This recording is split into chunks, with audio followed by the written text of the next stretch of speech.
네, 이제 이어서 성장성 비율에 대해서 한번 알아보도록 하겠습니다. 지금 이제 벌써 재호 분석을 2주차 때 2주차에 이어서 지금 계속 해나가고 있는데요. 어떻게 보면 이제 항목별로, 그러니까 어떻게 보면 분석 목표라 그럴까요?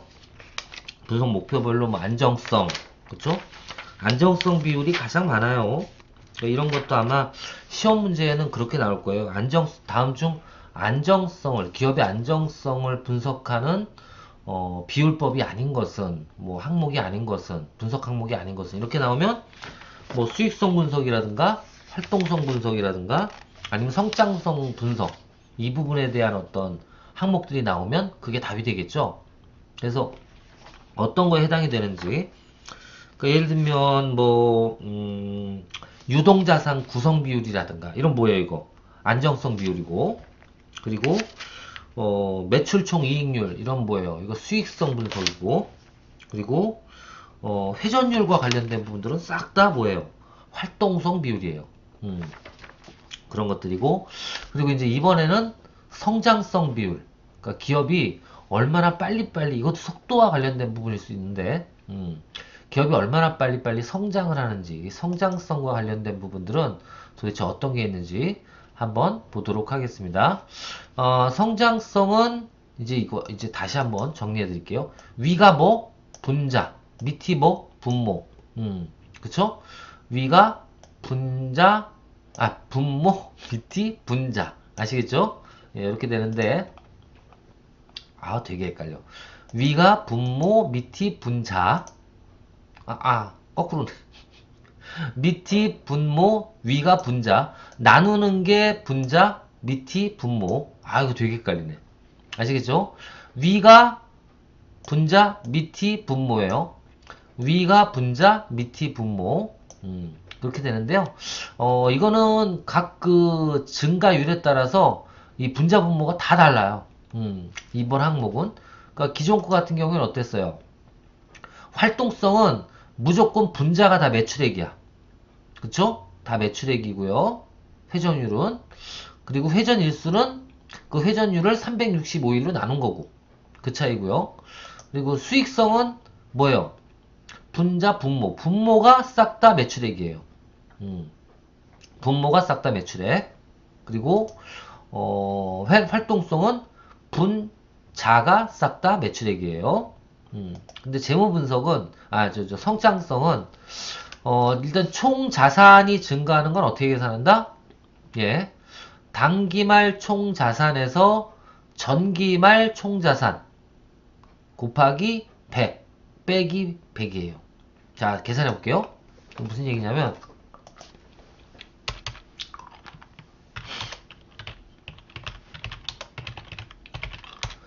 총 자산 증가율은 2020년 12월 31일 기준 4억이었다. 근데 2021년 12월 31일 기준 8억이었다. 그럼 어떻게 돼요? 그렇죠. 8억 나누기 어떻게 돼요? 4억. 그럼 어떻게 돼요? 그럼 2억 2죠, 2. 그죠? 2 곱하기 100. 100. 그럼 얼마예요? 2억 곱하기 200%네, 200%. 그러면 200%는 200%. 200에서 뭘 빼요? 100을 빼면 몇 프로 성장한 거예요? 100% 성장했다? 그 소리예요. 그쵸? 이게 100% 성장한 거야. 또 다른 거. 예를 들면, 사례 2.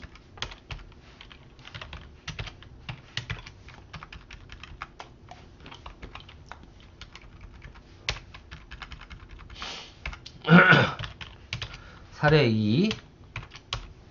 똑같이 해볼게요, 한번.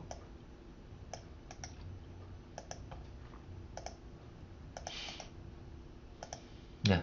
2021년 기준 3억이었는데, 여기가 1억 5천으로 줄었어. 예를 들면. 그럼 어떻게 돼요? 똑같아요. 1억 5에서 3호로 나눠야 돼. 그죠? 그러면 1.5 나누기 3이 되죠. 3이 되죠. 그럼 어떻게 돼요? 3이 되면 0.5니까 곱하기 5는 50이 되겠네. 50. 그럼 50 마이너스 100이니까 어떻게 돼요? 마이너스 50% 성장을 한 거죠. 그쵸? 마이너스 50% 성장을 한 거예요. 맞죠? 1.5 나누기 3 하면 어떻게 돼요? 나눠볼게. 1.5 나누기 3. 1.5 나누기 3은 0.5가 되잖아. 0.5 곱하기 100이면 50이 되고, 그래서 50에서 100을 빼주면 예, 마이너스 50. 그 마이너스 50% 성장을 했다 이 소리죠. 그래서 총 자산 증가율은 만약에 줄면 어떻게 돼요? 마이너스 퍼센테이지가 나오고, 그리고 증가를 하면 플러스 퍼센테이지가 나오는데, 당연히 높으면 높을수록 좋다 나쁘다? 좋다. 그건 당연한 거죠. 그렇죠? 자, 두 번째 이제 매출액 증가율. 똑같아요.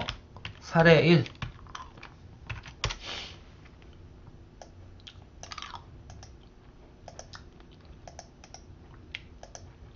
예를 들면 2020년 12월 31일 기준 4억이었고 2021년 매출액이 12월 31일 기준 8억이었다. 그럼 어떻게 사네요? 8억에서 뭐를 빼? 4억을 빼는 거예요. 나누는 거예요. 나누고 그 다음 곱하기 100 빼기 100 똑같아. 그럼 이 상황이면 100% 성장이 되는 거고 2배 성장. 사례 2.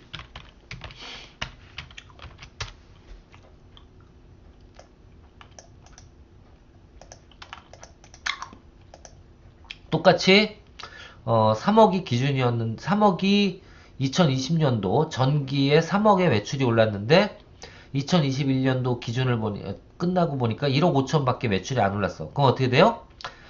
매출액 증가율은 마이너스 50%다. 그 얘기고요. 당연히 이건 높을수록 좋겠죠. 그다음 세 번째, 유형자산 증가율. 예, 이거 당연히 높으면 높을수록 좋겠네. 그죠? 이것도 똑같아요. 단기 말 유형자산에서 나누기 정기 말 유형자산이니까 똑같이 하면 100%가 될 거고 50%가 될 거예요. 만약 유형자산이 그렇다면. 그쵸? 예, 그렇게 생각해 보시면 될 것 같습니다. 높을수록 좋고 높을수록 좋고. 또 따로 나누면 모든 기업의 평균적인 어떤 총자산 증가율보다 내가 더 높다면 뭐예요?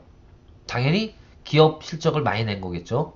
그래서 어떻게 보면 경쟁 기업과의 비교할 수 있는 자료도 될 수 있다. 그리고 기업의 성장 속도를 나타내는 거고 CEO라든가 아니면 전문 경영인의 경영 실적을 나타내는 거기도 하다라고 이해를 하시면 될 것 같습니다. 자, 이제 다음에 이제 생산성 비율이에요. 생산성. 생산성은 뭐냐면 쉽게 얘기하면 내가 얼마나 그 회사가 가치를 많이 만들어내느냐 그 뜻이에요. 그래서 여기서 먼저 이해하셔야 되는 건 부가가치가 도대체 뭐냐, 예, 부가가치가 뭐냐 요거부터 이해를 하셔야 돼요.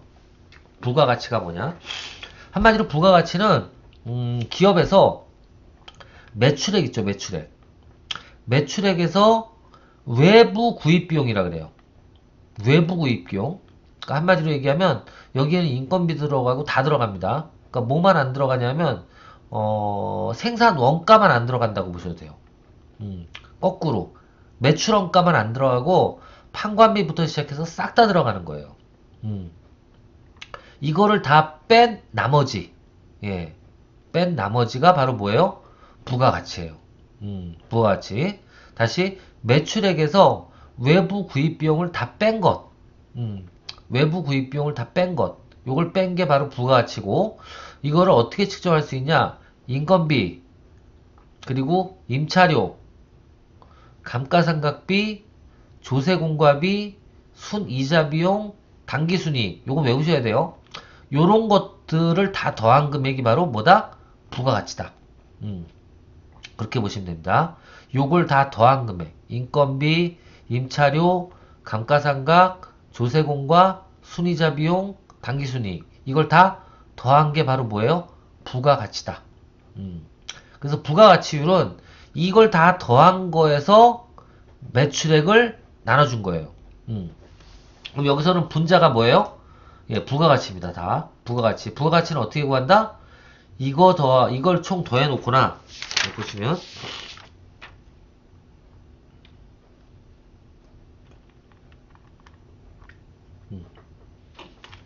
부가가치법은 공제법은 매출액에서 외부 구입 비용을 다 뺀 것, 그리고 둘 다 똑같은 답이 나와야 되는데, 가산법은 인건비, 그리고 임차료, 감가상각, 그 조세공과 순이자 비용, 당기순이익, 이걸 다 더한 거예요. 그러니까 한마디로 기업이 생산활동을 하면서 가치를 창출한 게 얼마나 되느냐, 이게 이제 부가가치인데, 노동과 자본 요소에 분배된 항목 금액을 가산해서 산출하는 게 바로 뭐예요? 가산법이에요. 그러니까 이런 거, 이게 노동이잖아. 그리고 나머지는 다 비용들, 이런 금액들을 다 더해가지고 산출하는 게 바로 가산법에 의한 부가가치고, 공제법은 총 매출액에서 뭘 빼? 외부 구입 비용을 다 뺀 나머지, 그게 이제 진짜 실제 부가가치잖아요. 그 부가가치 가지고 뭘 줘요? 인건비도 주고, 그리고 감가상각 비용에 대한 부담도 하고, 세금도 내고, 그리고 당기 순이익도 남기고, 이런 걸 다 할 거 아니에요. 이게 뭐예요? 이게 부가가치라고. 자, 그래서 이 부가가치율은 부가가치에서 뭐를, 예, 매출액을 나눈 거. 당연히 이건 높을수록 좋겠죠. 그쵸? 그렇죠. 예를 들면 부가가치율은 뭐냐면, 어떤 기업이 있어요. 사례 1. A라는 기업은 부가가치가 5천이었어. 5천만 원이었어. 부가가치가 5천만 원이었는데 매출액이 얼마다? 매출액이 1억이면 어떻게 돼? 네. 부가가치율은 50%가 되는 거예요. 50%. 왜? 부가가치 나누기 1억이니까 0.5 곱하기 100이니까. 그쵸? 이게 만약에 사례 2. 부가가치가 1억이고 매출액이 1억이다. 그럼 부가가치율 얼마야? 100%죠? 그죠? 이게 높으면 높을수록 말도 안 되지만 어떻게 매출액이 1억인데 1억이 나와? 이건 너무 심했다. 4억인데 1억이 나왔어. 그럼 어떻게 돼요? 부가가치율은 25%인데 한마디로 매출보다 부가가치가 적다는 건 그만큼 이익이라든가 생산 효율이 안 맞는다는 거예요. 그죠? 적다는 거예요. 근데 솔직히 이 정도만 나오면 엄청 좋은 거지. 부가가치가. 이러면 너무 좋은 거고 50%면. 자, 그런 뜻이고요. 그리고 이제 노동 생산성은 뭐냐면 한 사람의 종업원이 얼마나 그 부가가치를 만들어내는지, 그 뜻이에요. 그러니까 당연히 부가가치가 높으면 높을수록 이것도 노동 생산성이 높으면 높을수록 좋죠. 보통 얼마 정도 나와야 되냐면 종업원 1인당 부가가치가 적어도 1억 정도 나온다? 괜찮은 회사예요. 중견기업이에요. 이거는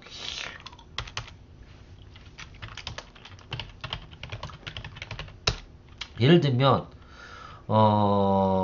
부가가치가 5억인 회사가 있는데 종업원이 10명이 있다.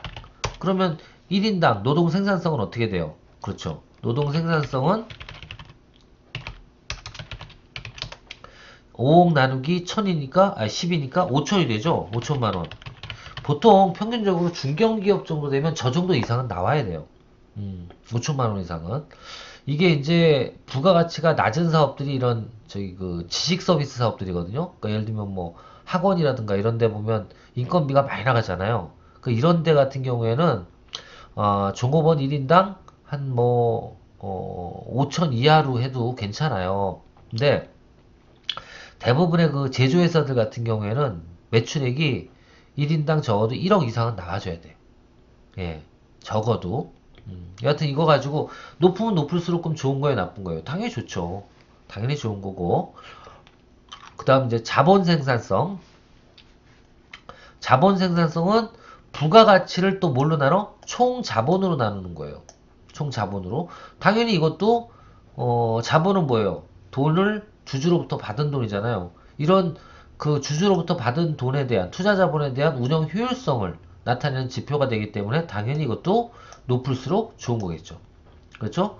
자, 이거는 어떻게 보면 기업 활동의 성과를 나타내는 건데 자본 생산성은 투자자 입장에서 보면 높을수록 좋은 거고요. 노동 생산성은 CEO라든가 아니면 그 기업의 어떤 그 사업 모델의 좋고 나쁨을 따져볼 수 있는 거고요. 부가가치율도 마찬가지예요. 부가가치율도 높으면 높을수록 좋은데 효율성이 있기 때문에 이것도 기업의 어떻게 보면 사업 모델, 어떻게 보면 경영 체질 이런 부분들에 대한 반영이다 라고 생각하시면 좋을 것 같아요.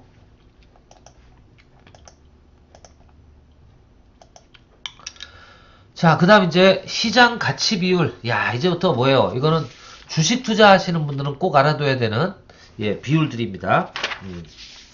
어떻게 보면 그래요. 여기는 첫 번째가 주당 순이익. 이거 뭘까요? 그렇습니다. 한 주당 벌어들인 총 이익. 그쵸? 주당 순이익이라 그러면 한 주당 벌어들인 총 이익을 주당 순이익. 그럼 주당 준순 자산. BPS. 이제 뭐 BPS, EPS 이런 얘기 나오면 아, 저거 배워봤어. 이렇게 알 수 있어야 돼요. 주당 순 자산은 뭐예요? 그렇죠. 주당 가치예요. 어떻게 보면 벌어들인 이익도 중요한 거겠지만 주당 가치. 그래서 이 주당 가치가 실제 그 거래되는 가격보다 높은데도 불구하고 거래되는 가격이 낮다? 이거 오를 가능성이 있는 거야. 그쵸? 그래서 주당 순 자산 어떻게 구하는지 보고 그 다음 주당 순 매출 주당 얼마나 매출액을 올렸는지 이것도 파악할 수가 있죠. 그 다음 주당 수익 비율 주식 가격이 어떻게 보면 적정성을 나타내는 가장 중요한 지표가 주당 수익 비율이에요. 그러니까 배당에 대한 부분이나 뭐 이렇게 마찬가지죠. 주당 순이익이 높으면 높을수록 그렇죠? 주당 수익 비율이 높으면 높을수록 어떻게 돼요? 그렇죠. 총액은 그 실제 거래가는 올라가게 돼 있죠. 그래서 이것도 주식 가격에서 가장 중요한 적정성을 판단하는 기준이 되고요. 그쵸? 이게 만약에 높으면 높을수록 어떻게 될까요? 좀 이따 이거 설명드릴게요. 높으면 높을수록 안 좋아요. 자, 그 다음에 주가 순 자산 비율. 이거는 뭐예요? 실제 주가 대비 죄송합니다. 이상하죠, 제가? 주당 순 자산 비율입니다. 이게 어떻게 보면 자기 자본에 대한 그 가치 지표를 나타내는 건데요. 이것도 좀 이따 저 자세하게 설명을 드릴게요. 그리고 마지막에 토빈의 Q 비율 이런 거라는 거 있습니다. 이게 뭐냐면 기업 또는 새로운 사업의 투자 지표를 나타내는 거예요. 그러니까 사업별로 이 투자를 할까 말까를 결정하는 게 바로 이 토빈의 Q 비율이에요. 그래서 요거 더 자세하게 어떻게 보면 이거는 투자자 입장이라든가 아니면 주식 투자하는 사람 또는 기업 경영인의 입장에서 되게 중요하게 관리를 해야 되는 부분 아니면 분석을 정확하게 해봐야 되는 그런 부분이다 라고 보시면 될 것 같습니다. 자, 한번 하나씩 해볼게요. 먼저 주당 순이익은 뭐예요? 순이익에서 그쵸? 순이익에서 우선주는 저희가 대면 시간에 배웠죠. 우선주가 뭐라 그랬어요? 보통주보다 의결권은 없고 배당을 더 많이 해주는 거 그거를 갖다가 우선주라 그랬어요. 그러니까 한마디로 의결권은 없는데 배당만 받는 거예요. 이게 어떻게 보면 이 우선주 배당금을 빼야지만 진짜 순이익이잖아요. 그렇죠? 그러니까 배당을 제외한 진짜 순이익 그렇게 보시면 돼요. 거기 나누기 발행주식의 총수 아시겠죠? 발행주식의 총수 그렇죠. 발행주식의 총수 이게 바로 뭐예요? 진짜 순이익이에요. 진짜 주당 순이익. 그러니까 예를 들면 주당 순이익은 예를 들면 사례 1 뭐가 있을까? 순이익은 단기 순이익은 5천인데 우선주 배당을 얼마 해줬어요? 1천을 해줬어. 그럼 어떻게 돼요? 실제 배당을 제외한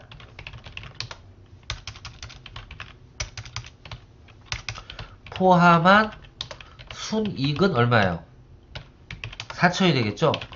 자, 여기에 진짜 보통 주식의 수가 만약에 4,000개를 발행했다.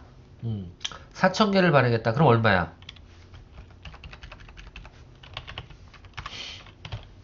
그러면 주당 순이익은 어떻게 돼요?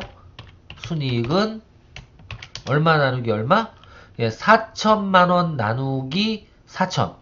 그쵸? 4천만원 나누기 4천. 는 얼마야? 만원. 그럼 어떻게 돼요? 주당 순이익은 만원이 됩니다. 라고 얘기를 하면 되는 거예요. 이거 당연히 높으면 높을수록 좋겠죠? 그죠? 높으면 높을수록 좋다. 자, 두 번째. 주당 순자산 한번 얘기해 볼게요. 주당 순자산. 주당 순자산을 한번 얘기해 볼게요. 주당 순자산은 자기 자본에서 우선주를 뺀 나머지를 가지고 뭐예요? 발행 보통주식의 수로 나눠 놓은 거예요. 아시겠죠? 이게 무슨 얘기냐면 이건 이제 이렇게 해야죠. 발행 주식의 총수는 만약에 10만 개의 주식을 발행했어요. 그리고 액면가는 5,000원이야. 예를 드는 거예요. 이렇게 되고 여기에 자기 자본 마이너스 우선주라고 표현했는데, 자기 자본은 뭐냐면 내가 그 주식을 산 걸 얘기를 해요. 여기 나와 있을 거예요.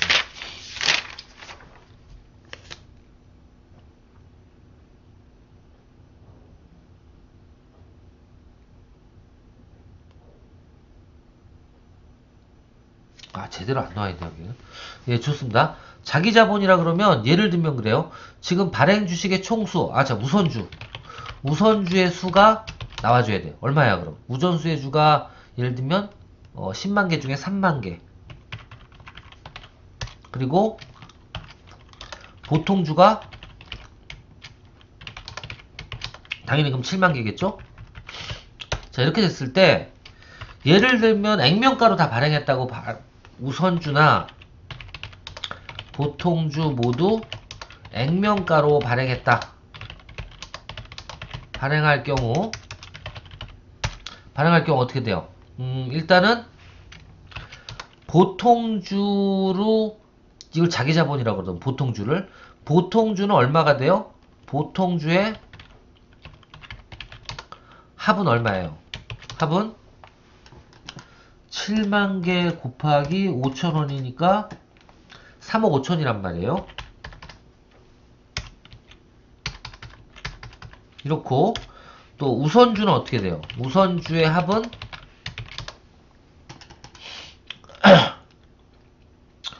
3만 개에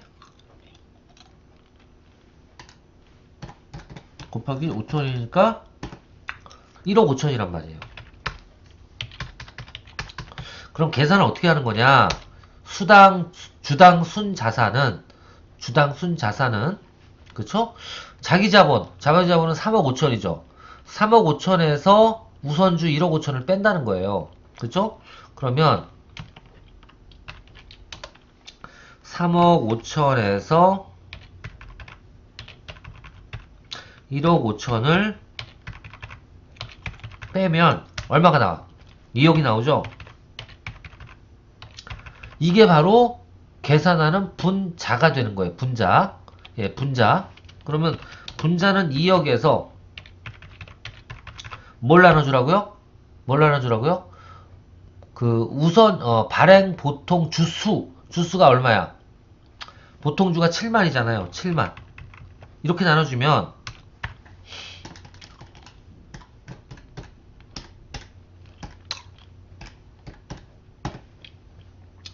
2857원이 나오거든요. 2857원. 이게 바로 뭐예요? 주당 순 자산이 되는 거예요. 자산. 예. 이게 주당 순 자산이 되는 거예요. 아시겠죠? 예. 이게 어떻게 보면 주당 진짜 자본이 이 정도다. 그 뜻이에요. 2857원. 자기 자본 대비. 아시겠죠? 2857원이 그 주의 가치가 되는 거예요. 그러니까 어떻게 되는 거야? 5,000원을 발행했는데, 액면가 5,000원을 발행했는데, 2857원이 순 자산이 되는 거고, 이거 근데 중요한 게 아니에요. 왜냐면 우선주를 많이 발행하면 많이 발행할수록 이건 적어지게 돼 있어. 그렇게 보시면 되고요. 자, 그 다음 주당 순 매출. 이건 말 그대로 주당 얼마나 매출이 발생이 됐냐잖아요. 그쵸? 자, 위로 계산을 했을 때, 자, 위의 사례로 계산을 했을 때,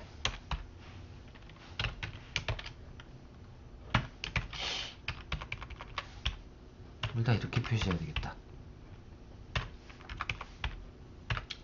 아이고. 이렇게 사례 하나씩 드러났으니까 이걸 보시고 기억해 주시면 조금 더 나을 것 같아요. 그죠? 사례를 해주는 게 나을 것 같아요. 제가. 자, 이렇고요. 그 다음 주당 순 매출은 사례 1을 위에 사례 1에서 매출액이 평균 매출액이 얼마? 예를 들면 4억일 경우 어떻게 계산해야 돼요? 그러면 4억 나누기 보통 주는 7만 개니까 7만을 하면 얼마예요?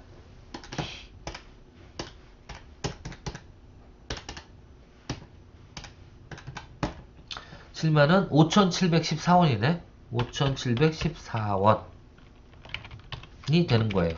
그죠?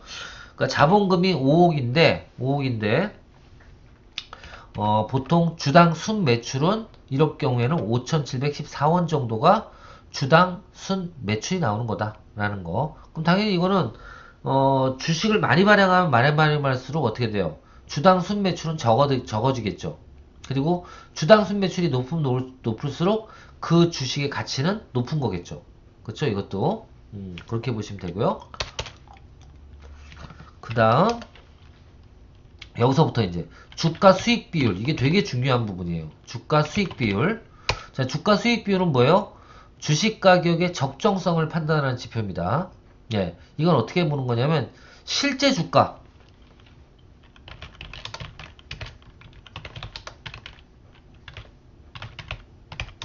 실제 주가가 만약에 10,000원일 경우, 한번 해볼게요. 10,000원일 경우 그러면 어떻게 돼요? 실제 주가는 10,000원인데 예, 나누기 얼마나 해야 된다고요? 주당 순이익. 아까 주당 순이익은 얼마였어요?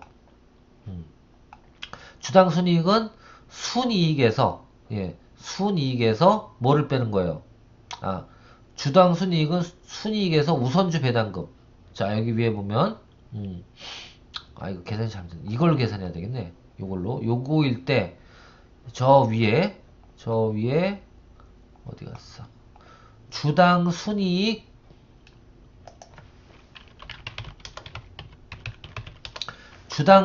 사례 1에서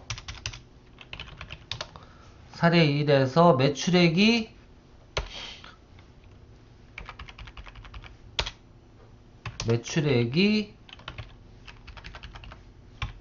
4억일 경우에는, 매출액이 4억일 경우에, 저기 위에 주당순이익 여기 있어요. 주당순이익에서 매출액이 4억일 경우, 4억 나누기 뭘 해야 돼요? 4억 나누기 보통 주식이 4,000개래. 여기다가 4,000을 나누면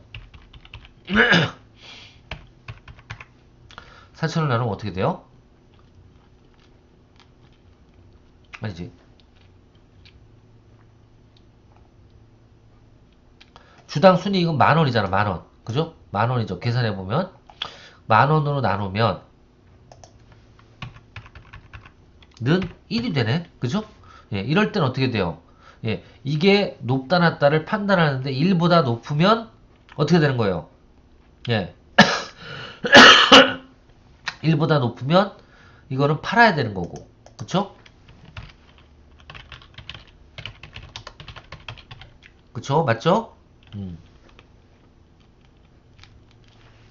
이거는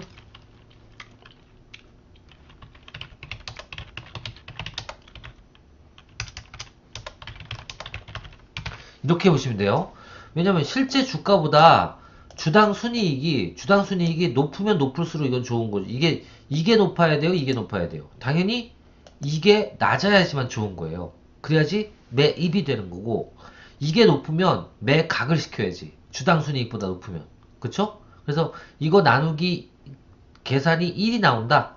1이 나온다. 그럼 1이 나온다는 건 똑같다는 거고, 이쪽이 높으면 어떻게 돼요? 1보다 높게 나오죠? 그럼 어떻게 돼? 예, 이거는 매각, 매각. 아, 1보다 낮으면 매입이 돼. 죄송합니다. 1보다 낮으면 어떻게 돼? 매입이 되는 거고, 1보다 높으면 매각이 되는 거예요. 팔아야 돼. 예. 실제 주가보다 주당 순이익이 낮으면 어떻게 해야 돼요? 낮으면 사야죠. 매입이 되는 거고, 실제 주가보다 주당 순이익이 높으면 팔아야지 빨리. 그쵸?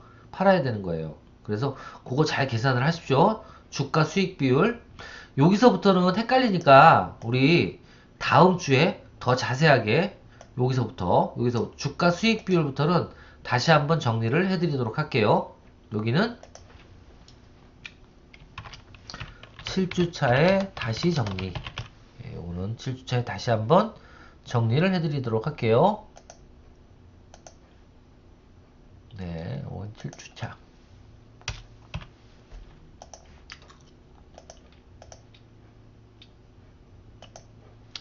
자, 그럼 여기까지 해서 일단은 뭐 이런 사례도 계속 하다 보니까 조금씩 늦어지는데, 뭐 이제 저희 이 재무 분석만 하면 이 기업 진단도는 거의 끝나는 거예요. 그러니까 뭐 여기를 좀 더 자세하게 여러분들 알기 쉽게 설명을 해드릴 수 있도록 하겠습니다.